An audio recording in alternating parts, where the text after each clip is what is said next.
Someone says I should YouTube my sermon today, so that's what I'm doing over here. Okay, anyway.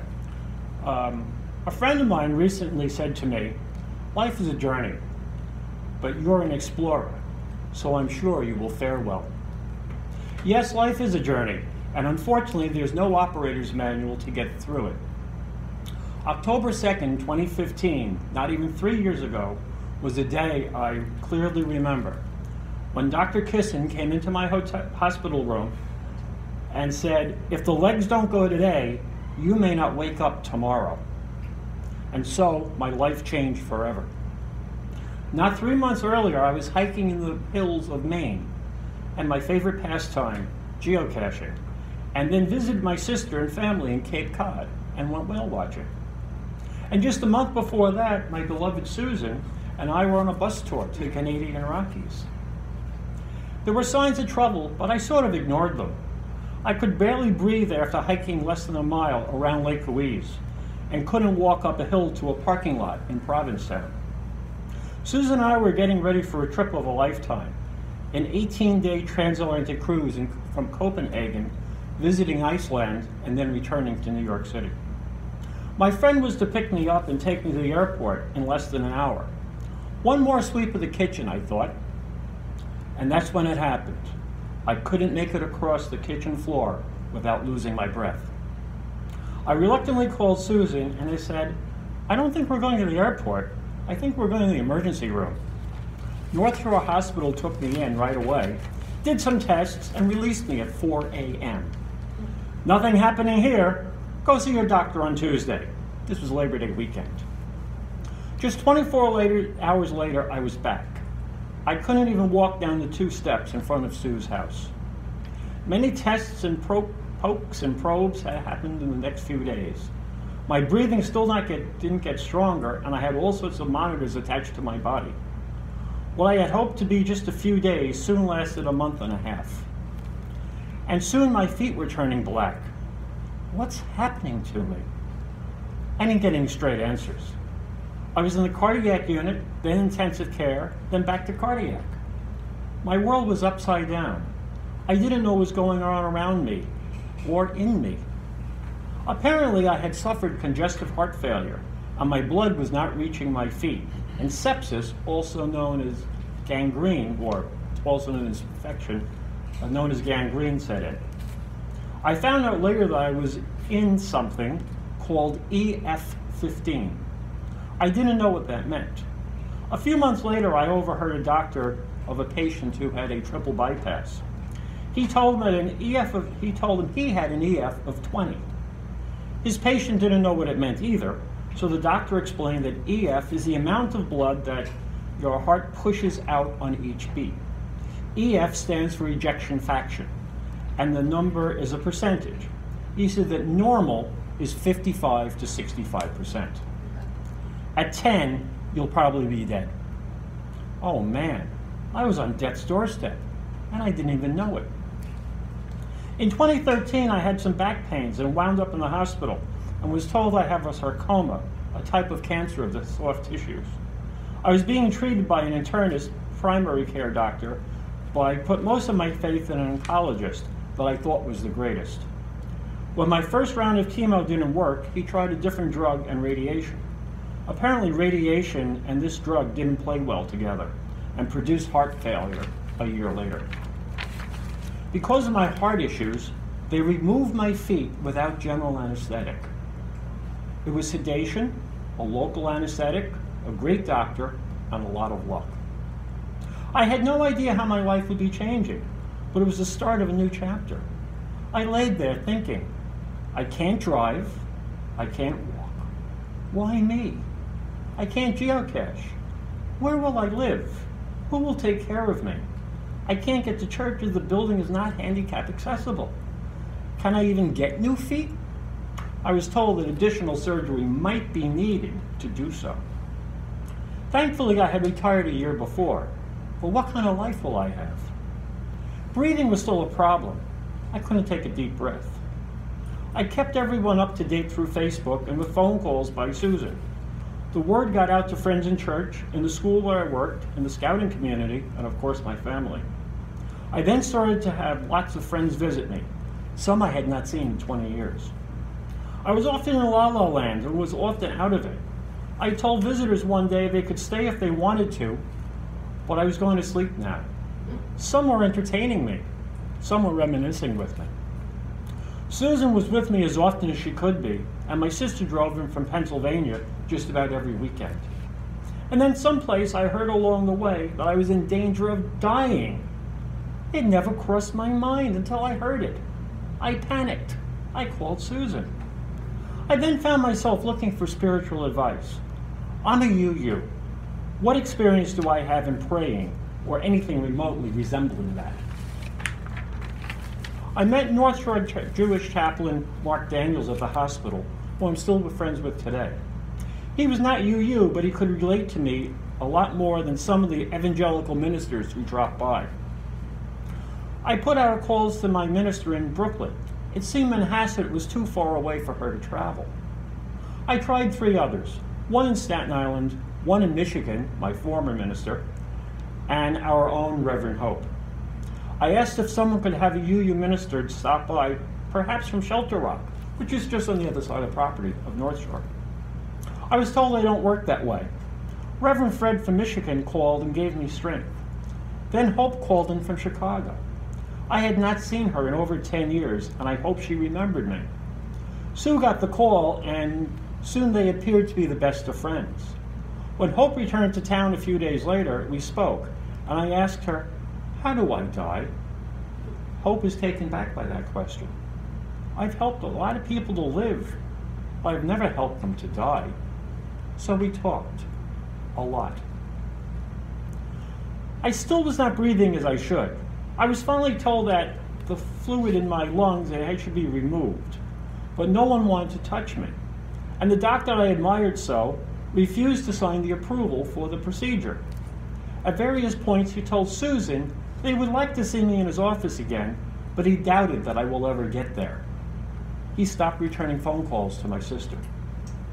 The hospice people started showing up. They were like timeshare salespeople who played good cop, bad cop. They were relentless and wouldn't leave me alone. My oncologist even told me that perhaps I should consider going over to the dark side. I kidded with him. I asked him, "Does that mean becoming a physician?" He says, "No." He said, but I knew what he meant. And the answer was still no, I think. Organs started to fail. Organs I didn't even know were related to breathing. I often woke up in the morning almost hoping that I wouldn't. I thought hard about how a person dies. What would I feel? How quick does it happen? One day Susan asked me if I wanted to die, and maybe she was being selfish. No, I said, I'm not ready to make that decision myself. But I was not about to let them do it to me either. So she said, well, you have to fight these people and prove that you want to live. Soon after, I finally signed the consent form for my fluid removal. I was panting in the pulmonary unit after fighting through with an oxygen mask. If they had not signed the paper that day, I doubt I would have survived the night. I was told it was a very dangerous operation and they couldn't find a surgeon willing to do it. I found out later that it's done often, and the surgeon who did it had done dozens of them, many with patients with a risk a lot higher than mine. I was semi-conscious when they did the procedure. As soon as they inserted the drain in my lung, I took a deep breath, the first one in 3 months. I soon had a second procedure where they drained the fluids from around my heart. And in all,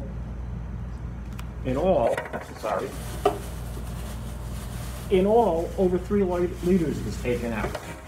If you don't know what a liter is, this is 1.5 liters. So 2 of these is what they took out of my lung and my heart over a couple of days. I gradually started to get better from the horrible nightmare that I had endured. I felt I could overcome this and was on my way to recovery. The hospice vultures soon disappeared, and I started to regain some strength. Doctors kept popping in and telling me I'm amazing, a lot better than what I had heard previously. It's now almost Thanksgiving. Where do I go now? On November 20th, I was released to Sands Point Rehab Center, and that's where I stayed for the next 6 months while getting my strength back. It was a welcome change from the hospital. The first thing I noticed was the staff weren't all wearing the same uniforms as they did at North Shore. The food was still pretty bad, but no one was jabbing me with needles in the middle of the night. I was there to, well, recuperate. Honestly, though, I had no interest in rehab. I cringed when the physical therapist came by to do exercises with me. I still had no feet. Hard to get better when you look down and see nothing but bandages. I couldn't get out of bed. I had to learn to scooch, sort of a little wiggle of the tush, so I could move along a transfer board. I had to be lifted with a crane called a Hoyer lift. Depression was rampant. Within a few days, though, they gave me a new set of wheels that I could push on my own. I called them my Hot Wheels. Once they got me into a wheelchair, things started to look up a bit. I even had a little license plate on the back with my name on it. It gave me a lot more freedom, and I started to roam the building, making trouble wherever I could. I even found a piano and started playing it for an hour or so. My first big holiday was Christmas. Friends brought me a small tree to liven up my room, but I couldn't plug it in due to maintenance issues. I sent it back to my old school to liven up their offices. My sister told me that my cat, Churchill, was being treated for cat cancer, but he seemed to be doing okay too. So what does a new amputee do? You start to work towards the future. You don't know how you will get there or how to do it. You know where you want to go, and it's a long way, but you have to start somewhere. When I arrived, I could not move my legs at all. As the months went on, I got stronger and stronger and had lots of physical therapy. Normalcy was slowly returning. I got my first haircut in 5 months. Susan was happy about that. By March, my EF was a very normal 55. And then I heard that 2 of my dearest friends passed away on New Year's Eve. I wondered, why wasn't I number 3? And unfortunately in March, Churchill the Wonder Cat gave up his remaining 9 lives to me, I guess, so I could move forward. Sorry. No one gives you an operating manual for no feet. No one tells you how to explore and be successful with new life. I was never told where or how to get feet. Once I was out of the hospital, I was on my own. While in rehab, I met Ray the leg guy. Ray told me that I could be fitted with new hoofs, assuming my heart was strong enough and that my residual stumps were healed. And I was so happy to hear that I could be fitted with legs without an additional operation. My legs were cut off the ankle, a very unusual way to do an amputation. He said he could make me 7 feet tall and a size 22 shoe if I wanted one. I found out later that it was the quickest way to do an amputation, and they used 2 surgeons simultaneously because they were afraid my heart condition would have kept them from completing the amputation.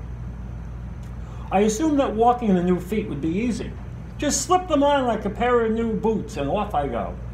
Nope, that's not the way it works. With lots of work with a therapist, I eventually was able to stand up and take a few baby steps. I also had to learn to be handicapped. Recovery was the goal, but you have to have mini goals so you can have some successes along the way. While it seems like nothing to most of you, just wearing pajamas and then underwear, not a hospital gown, and learning to use a transfer board to get off my wheelchair and to sit on a toilet were major accomplishments. About a year before entering the hospital, I started to take piano lessons. I knew how to read music and would dabble in the keyboard. Running out of songs in the preschool piano book, I started using the gray hymnal. I tried playing some of the hymns that I knew. The one that I seemed to know best, the one I kept repeating in my head throughout my ordeal, was today's opening hymn, "Come Sing a Song With Me." Except I changed the words slightly in the chorus, and it became, "You bring me hope when hope is hard to find." Each time I sang it to Susan, or my sister, or anyone else who was interested, it usually brought tears to my eyes. And when it was all over, the other hymn that helped me through was today's closing hymn, just as long as I have breath. Truer words could not have been sung. And Susan, what can I say? She's the love of my life partner who cried with me, pushed me, listened to me, prayed for me, and most importantly, loved me. Now I needed a doctor who was willing to care for me. I decided to drop the quack primary care doc that was mentioned, who had never once mentioned that perhaps I had a heart problem, and that cold-hearted oncologist who had preferred me in a position where I could not claim malpractice. Sue and I searched the internet and we found a great heart doc at Sloan Kettering. He recommended an oncologist at LIU, who then suggested another LIJ cardiologist. As things would turn out, the recommended cardiologist was a friend of the Sloan doctor. Small world. The oncologist started me on chemo and now immunotherapy, and I see him regularly. He also hooked me up with a new primary care and a doctor of a profession I never heard of, physiatry. This is not a specialty of the mind, but of the body, or the rehab of it. I eventually figured out how to get out of my wheelchair and get into the car. It was a warm day in May, and Sue asked me where I wanted to go. Geocaching, I said. So off we went. I got to see the neighborhood and also found a cache or two along the way. I used the internet and checked out Hope's congregation, this very one. On my next available Sunday, the car ride was to here. Was it fate or luck or something else? But the two hymns played that day were the same two that we are singing today. And I knew my new spiritual home was once again here. My insurance ran out in March of 2016, and I had to pay the rehab costs out of pocket, $14,000 per month. I knew I had to get out soon, or I would be bankrupt. I was still pretty down and not sure where I was going to wind up. I tried a few places, but all of a sudden, I found out that assisted living facilities in New York State will not accept you if you have an open wound above a stage 2. I had a bed store. I had no idea what stage it was in. I eventually found out that it was a stage 5. Again, depression. Where am I going to live? I soon had a wound doc at Winthrop, but still no place to go. I eventually moved to Atria Cuttermill in Great Neck to live. I was 64 years old. The average age there is 85. It's sucking my pension, my Social Security dry, but it is a safe place, and I am home. Will I like to be back in my condo in Middle Village? You betcha. But I know that probably won't happen. Will I ever move again? Maybe, but we'll see. In the summer of 2016, Susan decided that with all we went through, we needed a vacation, so she booked a cruise to Bermuda. This is my first real adventure as a disabled traveler. We had a great time, but it was a major learning experience for us as far as how the handicapped are treated, both good and bad. Bermuda is one of the least friendly handicap accessible ports, but we love Bermuda, and we went anyway. It was our 4th time there and the 3rd time on the NCL breakaway. Only one excursion was available for handicapped passengers, and sure enough, it was canceled. So we made do and registered our complaints and got some credits on our bill. We were able to travel around the Royal Dockyard in my rented scooter and get over to Snorkel Beach, and I did some geocaching. One day I stayed on board the ship while Susan went to her favorite place, Horseshoe Beach. Getting off the ship in New York City was a nightmare. Too many people, not enough elevators, and no patience or information for handicapped folks. One thing I learned on this journey is that you have to be patient. But if you think you can do something, just give it a try. I was going to the STARS Rehab Center in East Meadow. All I wanted to do with my legs was to be able to stand up. But once I was up, they said, now walk. I was using a walker, not parallel bars. Within a few sessions, I was walking 1,600 feet unassisted. By the way, a quarter mile is just 1,300 feet. I walked down the halls in the building I live. I strutted through the dining room. I tried to get in and out of various armchairs with various success. I tried an armless chair, but had problems getting up. I needed Susan and an aide to help me. I walked on many types of surfaces to get the feel of them through my plastic feet. And I don't want to give you TMI, especially for you women out there, but the guys will know what I mean. For the first time in 13 months, I could use the toilet in a manly man way. One day I decided I didn't need a walker and would use just a cane. I tried it. Nope, not quite ready for that one, but soon I hoped. Another day I was supposed to do some silly exercise and told the therapist I wanted to walk up a flight of stairs. He told me, you won't be ready to that for a couple of sessions yet. I said, no, prove me wrong. And up the stairs I went, 4 times, as if I had walked with prosthetics my entire life. My new physiatrist called me her miracle man. She was the spark to get me to walk longer and more often. She also encouraged me to get my driver's license back. I said, drive? I can't.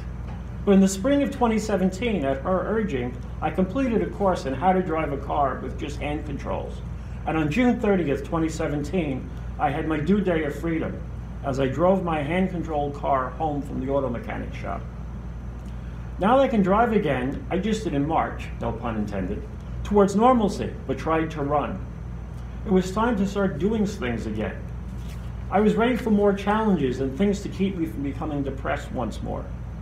I started by giving environmental lectures at the atrium. I remembered the help I got from Reverend Hope and decided it was time to do church work again. This is what brought me here. I come from a large congregation in Brooklyn, but here at UCCN, it is more intimate. It's just 7 miles from home and is totally handicap accessible. I guess I really jumped in last fall when I volunteered for the pumpkin patch. I had no idea what I was getting into, but loved every minute of it. I started to attend church regularly and signed the book last November. Unfortunately, I had some medical setbacks this year, and I couldn't come here for 4 to 5 months. You know what happens when you miss meetings, though. You get signed up for a new job. This year, I'll be on the UCCN Board of Trustees. The last part of normalcy that I was ready for was scouting. Scouting was always a part of my life, and I was with the same troop for 60 years. The troop moved to Astoria under the leadership of a great new scoutmaster. I want to continue to mentor him and visit him, but the troop is 15 miles away with an awful lot of traffic on the LIE. So the visits became a lot fewer than I would like. I love scouting. I saw some pictures posted on Facebook last summer from one of my former scouts, who is now 50 years old, who was at Philmont Scout Ranch with his son. I asked him if he was active in a troop, and I was pleasantly surprised that my new troop, Troop 544, meets just 4 miles away from me in New Hyde Park. About a year ago, an old friend gave me a call and asked me if I wanted to help him on the 90th anniversary committee of my old Boy Scout camp, TMR. I asked him what could I do with minimal walking ability. He said there'd be plenty of research and computer work to do, and more importantly, he valued my knowledge of scouting and the scout camp. The work I did for the committee was the greatest therapy that one could ask for. I was getting better and I was getting stronger, and I needed something to get my mind to be useful again. But I had to find something, almost done, that I could do without going to a lot of meetings, as I still wasn't able to walk too well and transportation was tough. As the months went on, he kept finding more and more things for me to do, and I gladly accepted them. I researched information for a journal. I worked on Distinguished Alumni Project, where we found over 85 folks with things like Pulitzer Prizes and TV personalities and sports figures. But my most favorite accomplishment for this event was tracking down the distributor of Cherokee Red Soda, one of the worst flavored sodas that anybody at TMR can remember.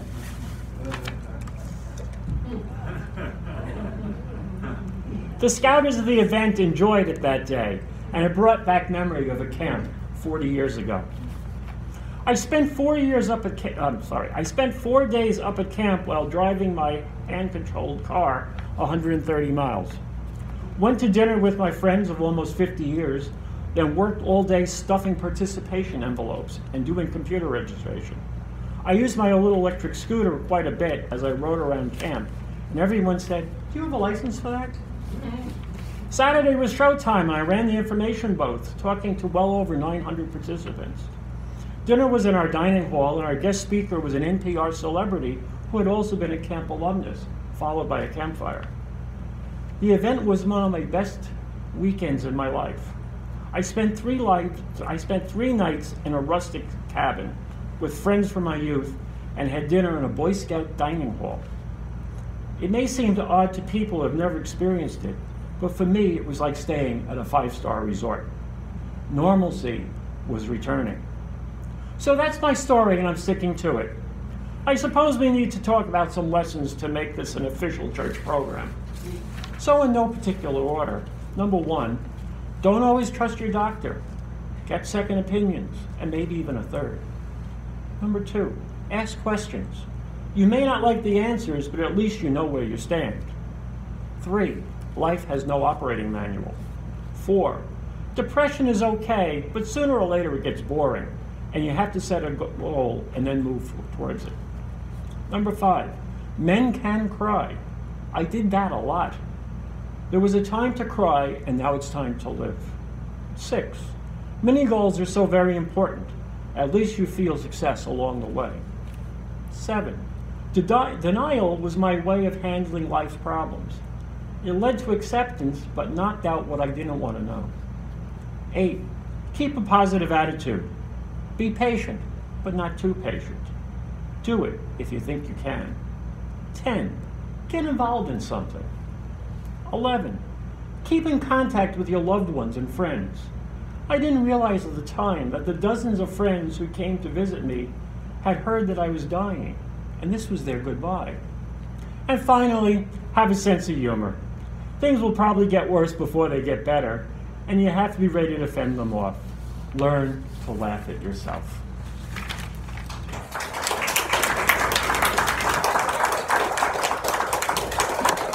And we now, I believe, have a closing hymn.